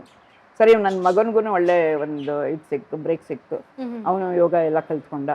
ಆಮೇಲೆ ಅವನಿಗೆ ಇದಕ್ಕೆ ಹೋದ, ಇಲ್ಲಿ ನೇರ್ ಡ್ಯಾಮ್, ಕೇರಳದಲ್ಲಿ ನೇರ್ ಡ್ಯಾಮಲ್ಲಿ ಶಿವಾನಂದ ಸೆಂಟರ್ ಇದೆ, ಅಲ್ಲಿ ಹೋಗಿ ಯೋಗ ಕಲ್ತ. ಅವನು ಯೋಗಾಚಾರಿ, ಅವನು ಅಲ್ಲಿ ಕಲ್ತ ಯೋಗನ. ಇದರಲ್ಲೇ ಅವನು ದುಬೈಗೆ ಹೋಗಿದ್ದು, ಯೋಗ ಟೀಚರ್ ಆಗಿ ಹೋದ ಅಲ್ಲಿಗೆ. ಸೊ ನಿಮ್ಮ ಥೈಲ್ಯಾಂಡ್ ಅನುಭವಗಳ ಬಗ್ಗೆ ಮಾತಾಡ್ತಾ? ಥೈಲ್ಯಾಂಡ್ ಅಂತೂ ತುಂಬಾನೇ ಒಳ್ಳೆ ಅನುಭವ ನನಗೆ. ನಾನು ಆ ಟೈಮಲ್ಲಿ ನನ್ನ ಕಸಿನ್ ಅದೇ ಹೇಳಿದಾರೆ, ಚಾಂದಿನಿ ಅಂತ, ಅವಳಿಗೆ ಆಪ್ರೇಷನ್ ಆಗೋದಿತ್ತು. ಅವಳು ನನ್ನ ಕರ್ಸ್ಕೊಳಕ್ಕೆ ಇದ್ಲು. ಆ ಟೈಮಲ್ಲಿ ಇದು ನನಗೆ ಚಾನ್ಸ್ ಸಿಕ್ಬಿಟ್ಟು ನಾನು ಅಮೆರಿಕಾಗೆ ಹೋಗಲಿಲ್ಲ. ಇಲ್ಲಿ ಹೋದೆ, 2 ತಿಂಗಳು ಇರುವೆ. ತುಂಬ ಸೆಕೆ, ಸುನಾಮಿಲಿ ಅಲ್ಲಿದ್ದೆ. ಸುನಾಮಿ ಟೈಮಲ್ಲಿ ನಾನು ಥೈಲ್ಯಾಂಡಲ್ಲಿದ್ದೆ. ಅಲ್ಲೇ ಅಂದರೆ ನಾವಿದ್ದ ಜಾಗಕ್ಕೆ ಎಫೆಕ್ಟ್ ಆಗಲಿಲ್ಲ. ಆದರೂ ಎಲ್ಲೋ ಒಂದೇನೋ ಹಿಂಗೆ, ಇವಾಗ ನಾವು ಮೈಸೂರಲ್ಲಿದ್ದಾಗ ಬೆಂಗಳೂರಲ್ಲಿ ಮಳೆ ಅಂದ್ರೇನೆ ನಮ್ಗೆ ಭಯ ಆಗ್ತಾ ಇರತ್ತೆ ಅಂಥದ್ರಲ್ಲಿ. ಸೊ ಅಲ್ಲಿ ನೀವು ಯೋಗ ರಿಟ್ರೀಟ್ ನಡೀತಿತ್ತು. ಅಲ್ಲಿ ಇದರಿಂದ ಕೈವಲೆ ಧಾಮ್ ಅಂದ್ಬಿಟ್ಟು ಲೋಣಾವಾಲ, ಅಲ್ಲಿಂದ ಒಬ್ಬರು ಗುರುಗಳು ಬರೋರು. ಅವರೆಲ್ಲ ನಾವೆಲ್ಲ ಒಟ್ಟಿಗೆ ಅಲ್ಲಿ ಹೋಗಿ ಅವರೆಲ್ಲ ಇದ್ರ ಟೀಚ್ ಮಾಡೋರು. ನಾನಿಲ್ಲಿ ಅಲ್ಲಿ ಸ್ಟಾಫ್ಗೆ ನಂದು ಒಂದು ದಿನ ಇದಿದ್ರೆ ನೈಟ್ ಒಂದಿನ ಇಲ್ಲ ಮಾರ್ನಿಂಗ್ ಒಂದಿನ ಫುಲ್ ಅವ್ರಿಗೆಲ್ಲ ಹೆಲ್ಪ್ ಮಾಡೋರು. ಅವ್ರಿಗೆಲ್ಲ ತೋರಿಸ್ಕೊಟ್ಟು, ಚಪಾತಿ ಬೇಕೇ ಬೇಕಾಗೋದು. ಚಪಾತಿ ಇಲ್ಲಿಂದಾನೇ ಹೋಗೋದು, ಇಂಡಿಯಾದಿಂದ. ನಾನು ಬರ್ತೀನಿ ಅಂದ ತಕ್ಷಣನೇ ಬೇಳೆ ಚಪಾತಿ ಎಲ್ಲ ಬಾಂಬೆಯಿಂದ ಇದು ಮಾಡ್ಕೊಳ್ಳೋರು. ಆದ್ರೂ ಒಬ್ಬರೇ ಇಲ್ಲಿಂದ ಅಲ್ಲಿಗೆ ಹೋಗಿ ಅಷ್ಟೆಲ್ಲ ನಿಭಾಯಿಸಿದ್ದು ಎಷ್ಟು ಚಾಲೆಂಜಿಂಗ್ ಆಗಿತ್ತು ಅದು? ಅಂದ್ರೆ ಖುಷಿ ಕೊಡ್ತಾ ಇತ್ತು ನನಗೆ, ಖುಷಿಯಾಗಿ. ಯಾಕಂದ್ರೆ ಹುಡುಗರು ತುಂಬಾ ಪರಿಚಯ ಆಗ್ಬಿಟ್ಟಿದ್ರು ಎಲ್ಲರೂ. ಅವ್ರಿಗೆ ಅಷ್ಟು ಖುಷಿ. ಅವನೊಬ್ಬ ಪಾಲ್ ಅಂತ ಅಂದ್ಬಿಟ್ಟು ಅವ್ನು ಕರ್ಸ್ಕೊತಾ ಇದ್ದ ನನ್ನನ್ನು ಅಲ್ಲಿಗೆ. 3 ವರ್ಷ ಹೋದೆ. ಆಮೇಲೆ ಏನಾಗೋಯ್ತು, ತುಂಬ ಹಿಟ್ ಹೆಲ್ತು. ಅಂದರೆ ಇಲ್ಲಿ ಹಣೆ ಎಲ್ಲ ಒಡೆಯಕ್ಕೆ ಶುರು ಆಗೋಯ್ತು, ಒಂಥರ ಬಿಡಕ್ಕೆ ಶುರು ಆಗೋಯ್ತು. ಆಮೇಲೆ ಅವರೇ ತಿಳ್ಕೊಂಡು ಬೇಡ ಅಂತ ಹೇಳ್ಬಿಟ್ಟು ಇದು ಮಾಡಿಬಿಟ್ಟು. ಸೊ 3 ವರ್ಷ ಹೋದೆ ನಾನು ಅಲ್ಲಿಗೆ. ಅಲ್ಲಿಂದ ಆಮೇಲೆ ವಾಪಸ್ ಬಂದೆ ಮತ್ತೆ ಕಂಟಿನ್ಯೂ. ಅಂದಾಜಲ್ಲಿ ಅವಾಗ ನಿಮ್ಮ ಸ್ಟೂಡೆಂಟ್ಸ್ನ ಸೇರಿಸಿದ್ರೆ ಎಷ್ಟು ಜನ ಇರ್ತಿದ್ರು ಅವಾಗ ಮನೆಯಲ್ಲಿ? ಮನೇಲಿ ಇದ್ದಿದ್ದೆ 7 ರೂಮ್. ಕಪಲ್ಸ್ ಬರೋರು ಕೆಲಸತ್ತೆ ಇದ್ರು, ಒಂದು 10 ಜನ ಕಡಿಮೆ ಇಲ್ಲ ಇರೋರು. ನನಗೊಂಥರ ಟೈಮ್ ಪಾಸ್ ಅವ್ರಗಳ ಜೊತೆಗೆ. ಅವ್ರು ಕ್ಲಾಸ್ ಮುಗಿಸ್ಕೊಂಡು ಬಂತು ಅಂದರೆ ಇನ್ನೇನು ಇರ್ತಿರ್ಲಿಲ್ಲ, ಎಲ್ಲಾದ್ರೂ ಸುತ್ತಾಡೋಕೆ ಹೋಗಿರ್ತಿದ್ವಿ. ಹಿಂಗೆ ಸಂಡೇ ಸ್ಯಾಟರ್ಡೇಸ್ ಬಂದ್ಬಿಡ್ತು ಅಂತಂದರೆ ಒಂಥರ ಒಂದು ಕಾರ್ ಮಾಡ್ಕೊಳ್ಳೋದು, ಎಲ್ಲ ನಾನಿಲ್ಲಿ ಅಡುಗೆ ಮಾಡ್ಕೊಂಡು ಎಲ್ಲ ಸುತ್ತಕ್ಕೆ ಹೋಗ್ಬಿಡ್ತಾ ಇದ್ವಿ. ಅವಾಗ ಈ ಪಬ್ಲಿಕ್ಗೆ ಏನೂ ಇರಲಿಲ್ಲ, ಬರೀ ಸ್ಟೂಡೆಂಟ್ಸ್ ಮಾತ್ರ. ಬಟ್ ಹೆಸರು ಸಂಧ್ಯಾಸ್ ಹೌಸ್ ಅಂತ. ಅಲ್ಲಿ ಬಂದಿದ್ದೆ ಅದರಿಂದ. ಈ ಮಧ್ಯದಲ್ಲಿ ಇವತ್ತು ಬೆಳಗ್ಗೆ ನೆನ್ನೆ ನೀವೊಂದು ಬುಕ್ ತೋರಿಸ್ತಾ ಇದ್ರಿ ನನಗೆ. ಅದೇನು ಅಂತಂದ್ರೆ, ಅದು ನಾನು ಹಿಂಗೆ ಅಡುಗೆ ಮಾಡ್ತಾ ಇದ್ರೆ ಒಬ್ಬ ಆಯ್ಜಲ್ ಅಂತ ಅಂದ್ಬಿಟ್ಟು ಅಮೇರಿಕನ್ ಇದರಿಂದ ಬರ್ತಾ ಇದ್ದ, ಹಾಂಗ್ಕಾಂಗಿಂದ ಬರ್ತಾ ಇದ್ದ. ಅವ್ನು ರೆಗ್ಯುಲರ್ ಆಗಿ ಬರೋಕ್ಕೆ ಶುರು ಮಾಡ್ಬಿಟ್ಟ. ಇಷ್ಟು ಚೆನ್ನಾಗಿರುತ್ತೆ ಸಂಧ್ಯಾ, ನೀನು ಬುಕ್ ಬರೆದ್ಬಿಡು ಅಂತ ಹೇಳಿ. ಸರಿ, ಇಬ್ಬರು ಪ್ಲ್ಯಾನ್ ಮಾಡಿದ್ವಿ. ಅವನೇನು ಮಾಡ್ತಿದ್ದ, ಪ್ರತಿದಿನ ಏನು ಮಾಡ್ತೀನಿ ಅದನ್ನೆಲ್ಲ ಶೂಟ್ ಮಾಡೋನು. ನಾನು ಅದೇ ಏನು ಮಾಡಿರ್ತೀನಿ ಅದನ್ನು ಕೂತ್ಕೊಂಡು ರಾತ್ರಿ 10 ಗಂಟೆಗೆ ಕೂತ್ಕೊಂಡ್ರೆ ರಾತ್ರಿ 2 ಗಂಟೆ ತನಕ ಕೂತ್ಕೊಂಡು, ಇಂಗ್ಲೀಷ್ ಇಲ್ಲ ಎಲ್ಲ ಬೇರೆ ಬುಕ್ಸ್ನೆಲ್ಲ ರೆಫರ್ ಮಾಡಿ ಅದರಿಂದ ಇದೆಲ್ಲ ಮಾಡಿ ಬುಕ್ ಬರೆದೆ. ಸುಮಾರು ಎಲ್ಲ ರೆಸಿಪೀಸ್ ಬರೆದೆ. ಅಲ್ಲಿದೇನಾಯಿತು, ಅವನು ಪಬ್ಲಿಷ್ ಮಾಡೋಕ್ಕೆ ನೋಡಿದ್ರೆ ಎಲ್ಲೂ ಸರಿಯಾಗಿರೋ ಪಬ್ಲಿಷರ್ಸ್ ಸಿಕ್ಕಲಿಲ್ಲ. ಆಮೇಲೆ ಕಾಸ್ಟ್ಲಿ ಬೇರೆ. ಹೀಗೆ ಅವನ ಪೂರಾ ರೆಸಿಪಿನ ತೊಗೊಂಡು ಅಲ್ಲೆಲ್ಲಾದ್ರೂ ನೋಡ್ತೀನಿ ಹಾಂಗ್ಕಾಂಗಲ್ಲಿ ಅಂತ ತೊಗೊಂಡಿದ್ದಲ್ಲ. ಅಲ್ಲಿ ಹೋದರೆ ಒಂದಿನ ಹೀಗೆ ಒಬ್ಬಳು ಸ್ಯಾಂಡ್ರಾ ರಾಮ್ಚಾರ್ ಅಂದ್ಬಿಟ್ಟು ಆಸ್ಟ್ರೇಲಿಯಾದವಳು ಬಂದಿದ್ಲು. ಅವಳು ಬಂದಿದ್ದೇನೆ. ಆವಾಗ ಯಾರು ಅವಳನ್ನು ಕರ್ಕೊಂಬಂದಿದ್ರು ಅವರು ಇವಳು ಈ ಥರ ಬುಕ್ ಬರಿತಾ ಇದ್ದಾಳೆ ಅಂತ ತಕ್ಷಣ ಅಲ್ಲೆಲ್ಲ ಗೊತ್ತಲ್ಲ ಕಮ್ಯುನಿಕೇಷನ್ ಎಷ್ಟು ಫಾಸ್ಟ್ ಆಗುತ್ತೆ ಅಂತ. ಅಲ್ಲೆಲ್ಲ ರೆಸಿಪೀಸ್ ಎಲ್ಲ ನಂದು ಸ್ಕ್ರಿಪ್ಟ್ ತರಿಸ್ಕೊಂಡು ತಾನು ತೊಗೊಂಡೋಗಿ ಆ ಬುಕ್ಕಲ್ಲಿರೋ ಸುಮಾರು ಡಿಶಸ್ ಎಲ್ಲ ಅವಳದೇ ಒಂದು ಸ್ಟುಡಿಯೋ ಇತ್ತು. ಅವಳು ಕುಕ್ ಬುಕ್ ಬರೆಯೋಳು. ಅಲ್ಲಿ ತಾನೇ ಪ್ರಿಪೇರ್ ಮಾಡಿ ಆ ಫೋಟೋಸ್ ಎಲ್ಲ ಹಾಕಿ ಕೆಲವೆಲ್ಲ ಇಲ್ಲಿ ತೆಗೆದ್ಲು ಮಾಡಿ ಅವಳು ಪಬ್ಲಿಷ್ ಮಾಡಿದ್ಲು. ಓಕೆ. 2009 ಇದಾಯ್ತು. ಈ ಕ್ಲಾಸಸ್ ಕೂಡ ಮಾಡ್ತಾ ಇದ್ದೆ. ಕ್ಲಾಸಸ್ ಮಾಡಕ್ಕೆ ಅಲ್ಲಿ ಶುರುವಿಂದಾನೇ ಮಾಡ್ತಾ ಇದ್ದೆ. ಸ್ಕ್ರಿಪ್ಟ್ ಇದೇ ಇಟ್ಕೊಂಡಿರ್ಲಿಲ್ಲ ನಾನು, ಸುಮ್ಮನೆ ಹೇಳುವೆ, ಅವ್ರು ಬರ್ಕೊಂಡು ಈ ತರ ಮಾಡ್ತಾ ಇದ್ರು. ಆಮೇಲೆ ಯಾವಾಗ ಇದನ್ನ ಬರೆದು ಶುರು ಮಾಡೋದ್ನ ಅವಾಗ ಅವ್ರಿಗೆ ರೆಸಿಪೀಸ್ ಎಲ್ಲ ಇದು ಮಾಡ್ತು. ಆಮೇಲೆ ಕೆಲವರೆಲ್ಲ ಏನು ಮಾಡಿದ್ರು, ನಾವು ಇದನ್ನ ರೆಸಿಪೀಸ್ನ ಮಾಡಿ ಬುಕ್ ಮಾಡ್ಬೋಣ, ಅದನ್ನೇ ಇದು ಬೇರೆ ಮಾಡೋಣ ಅಂತ ಹೇಳಿ ಅದೊಂದು PDF ಮಾಡಿ ಕೊಟ್ಟರು ನಿಮಗೆ ಸ್ಟೂಡೆಂಟ್ಸ್ ಎಲ್ಲ. ತುಂಬ ಹೆಲ್ಪ್ಫುಲ್. ಒಂಥರ ಏನಾದರೂ ಒಂದು ಮಾಡ್ತೀವಿ ಅಂತಂದರೆ ಎಲ್ಲ ನಿಂತ್ಕೊಳ್ಳೋರು, ಒಂಥರ ನೀನು ಮಾಡು ಹುಮ್ಮಸ್ ಕೊಡೋರು. ನೀವು ಹೇಳಿದ್ರೆ ನಿಮ್ಮ ತಾಯಿ ನಿಮ್ಗೆ ಅಷ್ಟು ಅಂದರೆ ಹೇಳ್ಕೊಡಕ್ಕೆ ಅವ್ರಿಗೆ ಅಷ್ಟೊಂದು ಗೊತ್ತಾಗ್ತಿಲ್ಲ. ನಿಮ್ಗೆ ಯಾವತ್ತೂ ಆ ಥರ ಯಾವತ್ತೂ ಆಗಲಿಲ್ಲ. ಪ್ರತಿಯೊಂದು ಸ್ಟೆಪ್ ಬೈ ಸ್ಟೆಪ್ ಎಲ್ಲ ಹೆಂಗೆ ಮಾಡಬೇಕು ಅಂತ ಹೇಳಿ. ಈಗ ನೋಡಮ್ಮ, ಈಗ ಯೂಟ್ಯೂಬಲ್ಲಿ ಏನು ಮಾಡ್ತಾರೆ, ಸಾಸಿವೆನ ಯಾವಾಗಲೂ ಹಾಕ್ತಾರೆ, ಕಡಲೆಬೇಳೆ ಉದ್ದಿನಬೇಳೆ ಹಾಕಿ ಸಾಸಿವೆ ಹಾಕ್ತಾರೆ. ಅದು ಕರೆಕ್ಟ್ ಪ್ರೋಸೆಸ್ ಅಲ್ಲ. ಆಯುರ್ವೇದದಲ್ಲಿ ಏನು ಅಂದರೆ ಸಾಸಿವೆ ನಿನ್ನ ಆಹಾರಕ್ಕೆ ಜೀವ ಕೊಡುತ್ತಂತೆ. ಮೊದಲು ಎಣ್ಣೆ ಹಾಕಿ ಸಾಸಿವೆ ಸಿಡಿದ ಮೇಲೇ ಮುಂದಿನ ಇದನ್ನ ಮಾಡಬೇಕು ನಾವು. ಇಲ್ಲಿ ಏನು ಮಾಡ್ತಾರೆ, ಎಲ್ಲ ಯಾವುದೋ ಎಲ್ಲ ಸೇರಿಸ್ಬಿಟ್ಟು ಇದು ಮಾಡಿಬಿಡ್ತಾರೆ. ಹಂಗೆ ಒಗ್ಗರಣೆ ಹಂಗೆ ಕೊಡೋ ಹಂಗೆ ಇಲ್ಲ. ಸ್ಟೆಪ್ ಬೈ ಸ್ಟೆಪ್ ಕೊಡಬೇಕು. ಸಾಸಿವೆ ಹಾಕಬೇಕು, ಆಮೇಲೆ ಕಡಲೆಕಾಯಿ ಬೀಜ ಇದ್ದರೆ ನೆಕ್ಸ್ಟ್ ಕಡಲೆಕಾಯಿ ಬೀಜ, ಆಮೇಲೆ ಕಡಲೆಬೇಳೆ, ಆಮೇಲೆ ಉದ್ದಿನಬೇಳೆ, ಆಮೇಲೆ ಜೀರಿಗೆ. ಒಂದೊಂದು ಸಾಸಿವೆ ಏನು ಗೊತ್ತಾ, ಸಾಸಿವೆ ಗುಣ ಏನು ಅಂತಂದರೆ ಅದು ಸಿಡಿದ ಮೇಲೆ ಮುಗೀತದ್ದು. ನೀವು ಬೇರೆ ಇದನ್ನೆಲ್ಲ ಏನು ಹಾಕಿದ್ರು ಅದು ಬೇರೆದಕ್ಕೆ ಟೈಮ್ ತಗೊಳುತ್ತಲ್ವಾ, ಇದು ಸಿಯೋದಿಲ್ಲ. ಬೇರೆದು ನೋಡು ಸಿಯೋದು ಹೋಗುತ್ತೆ, ಸಾಸಿವೆ ಸಿಯೋದಿಲ್ಲ. ನೀನು ಎಷ್ಟು ಮಾಡಿರ್ತೀಯ ಅಷ್ಟೇನೆ. ಅದ್ರ ಮೇಲೆ ಬೇರೆ ಒಂದು ಪದಾರ್ಥ ಬಿದ್ದ ತಕ್ಷಣ ಅದಲ್ಲಿ ಬೇಯೋದು ನಿಂತು ಹೋಗುತ್ತೆ. ಅದರದ್ದು ಗುಣ ಸಾಸಿವೆ ಗುಣ ಅದೇನು ಅಂದರೆ ಜೀವ ಕೊಡೋದು. ಇದಕ್ಕೆ ಆಹಾರಕ್ಕೆ ಜೀವ ಕೊಡೋದೇ ಸಾಸಿವೆ ಅಂತ. ಜೀವ ಬರುತ್ತೆ, ಬಂದ್ಮೇಲೆ ಮುಂದಿನ ಇದು. ಇಂಥ ಒಂದು ಪದ್ಧತಿಯಲ್ಲಿ ಇರಬೇಕಾದ್ರೆ ಇವತ್ತಿನ ಈ ಫಾಸ್ಟ್ ಫುಡ್ ಜನರೇಷನ್ ಅಥವಾ ಫಾಸ್ಟ್ ಫುಡ್ ಯುಗನ ಅದ್ರ ಬಗ್ಗೆ ಏನು ಹೇಳಕ್ಕೆ? ಅದೇನು ಅಂತಂದರೆ, ದೇವರಲ್ಲಿ ತುಂಬ ನಂಬಿಕೆ ಇರೋದ್ರಿಂದ ಇದೆಲ್ಲ ನಡೆದಿದ್ದೇನೆ ಗುರುಗಳ ಆಶೀರ್ವಾದ, ಆ ದೇವರ ಅನುಗ್ರಹ. ಹಾಗಾಗಿ ನಾನು ಇದನ್ನು ನಡ್ಸ್ಕೊಂಡು ಹೋಗೋಕ್ಕೆ ಇದಾಯಿತು.